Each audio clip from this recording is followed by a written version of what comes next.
खुतबा number 197 आप अलैहिस्सलाम का इरशाद करामी, जिसमें पैगंबर इस्लाम सल्लल्लाहु अलैहि वसल्लम के अम्र नही और तालीमात को कबूल करने के ज़ैल में फजीलत का जिक्र किया गया है। बिस्मिल्लाहिर्रहमानिर्रहीम। असहाब पैगंबर सल्लल्लाहु अलैहि वसल्लम में शरीयत के अमानतदार अफराद इस हकीकत से बाखबर हैं कि मैंने एक लम्हे के लिए भी खुदा और रसूल सल्लल्लाहु अलैहि वसल्लम की बात को रद्द नहीं किया, और मैंने पैगंबर अकरम सल्लल्लाहु अलैहि वसल्लम पर अपनी जान उन मकामात पर कुर्बान की है जहां बड़े बड़े बहादुर भाग खड़े होते हैं और उनके कदम पीछे हट जाते हैं, सिर्फ उस बहादुरी की बुनियाद पर जिससे परवरदिगार ने मुझे सरफराज फरमाया था। रसूल अकरम सल्लल्लाहु अलैहि वसल्लम उस वक्त दुनिया से रुखसत हुए हैं जब उनका सर मेरे सीने पर था और उनकी रूह अक़दस मेरे हाथों पर जुदा हुई है, तो मैंने अपने हाथों को चेहरे पर मल लिया।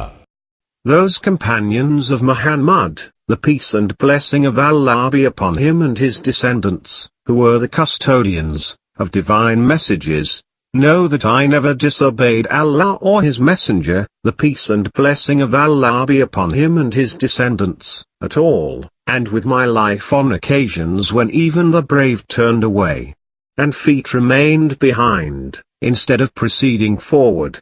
By virtue of the courage with which Allah honored me, I supported him. When the Prophet, the peace and blessing of Allah be upon him and his descendants, died, his head was on my chest, and his last breath blew over my palms and I passed it over my face. मैंने ही आप सल्लल्लाहु अलैहि वसल्लम को गुस्ल दिया है जबकि मलाइका मेरी इमदाद कर रहे थे और घर के अंदर और बाहर एक कोहराम बरपा था। एक ग्रोह नाजिल हो रहा था और एक वापस जा रहा था। सब नमाज जनाजा पढ़ रहे थे और मैं मुसलसल उनकी आवाजें सुन रहा था, यहां तक कि मैंने ही हजरत सल्लल्लाहु अलैहि वसल्लम को सुपुर्दे लाहत किया है। तो अब बताओ कि जिंदगी और मौत में मुझसे ज्यादा उनसे करीब तर कौन है? अपनी बसीरतों के साथ और सिद्क़ नियत के एतमाद पर आगे बढ़ो और अपने दुश्मन से जिहाद करो। I performed his funeral ablution, may Allah bless him and his descendants, and the angels helped me.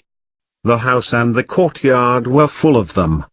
One party of them was descending and the other was ascending. My ears continually caught their humming voice, as they invoked Allah's blessing on him, till we buried him in his grave. Thus, who can have greater rights with him than I during his life or after his death? Therefore depend on your intelligence and make your intentions pure in fighting your enemy. कसम है उस परवरदिगार की जिसके अलावा कोई खुदा नहीं है कि मैं हक के रास्ते पर हूं और वो लोग बातिल की लर्जिशों की मंजिल में हैं। मैं जो कह रहा हूं वो तुम सुन रहे हो और मैं अपने और तुम्हारे दोनों के लिए खुदा की बारगाह में इस्तिग़फ़ार कर रहा हूं। Because I swear by him who is such that there is no God but he, that I am on the path of truth and that they, the enemy, are on the misleading path of wrong. You hear what I say, and I seek Allah's forgiveness for myself and for you.